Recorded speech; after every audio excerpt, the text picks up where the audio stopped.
अगर कोई शादीशुदा महिला शादी के झूठे वादे पर किसी दूसरे शख्स के साथ यौन संबंध बनाती है तो उसे रेप का केस नहीं माना जा सकता। पंजाब और हरियाणा हाईकोर्ट ने हाल ही में यह फैसला सुनाया है।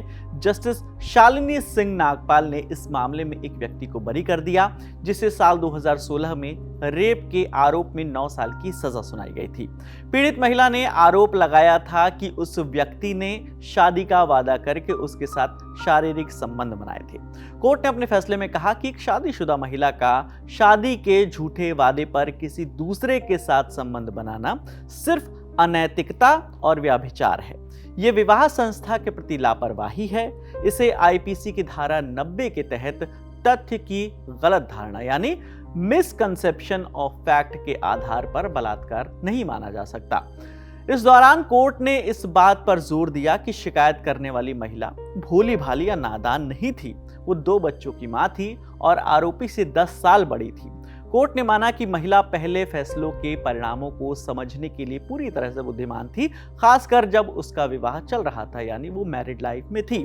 इसके अलावा महिला ने यह भी दावा किया कि वो अपने पति से तलाक लेने की प्रक्रिया में थी, लेकिन कोर्ट ने यह पाया कि यह दावा झूठा था। महिला ने यह भी माना कि वो अपने ससुराल में रह रही थी। उसने कभी भी अपने पति के खिलाफ कोई कानूनी कार्रवाई या तलाक का केस दायर नहीं किया था। महिला का यह भी दावा था कि आरोपी ने उसके साथ 55 से 60 बार शारीरिक संबंध बनाए थे, लेकिन वो इसके लिए कोई तारीख या खास जानकारी नहीं दे पाए कि वो 55 या 60 दिन कौन से थे। कोर्ट ने अपने फैसले में कहा कि यह साफ तौर पर एक सहमति से बना रिश्ता था जो बाद में खराब हो गया। यह रिश्ता तब तक चला जब तक महिला को यह पता नहीं चला कि आरोपी ने किसी और से शादी कर ली है। कोर्ट ने कहा कि इस तरह के रिश्ते को आपराधिक मामला बनाने और बदला लेने के लिए इस्तेमाल नहीं किया जा सकता। कोर्ट ने यह भी माना कि अगर कोई वादा किया भी गया था तो वो कानून और समाज की नैतिकता के खिलाफ था, इसलिए कानूनी रूप से उसे लागू नहीं किया जा सकता। अब हमने सुनवाई के दौरान कोर्ट की एक आईपीसी की धारा का जिक्र किया था, आईपीसी की धारा 90।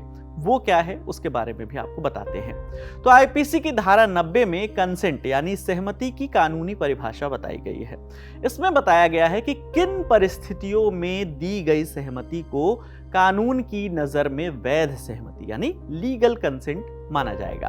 तो आईपीसी की धारा 90 कहती है कि किसी भी काम के लिए दी गई सहमति को कुछ विशेष परिस्थितियों में कंसेंट नहीं माना जाएगा।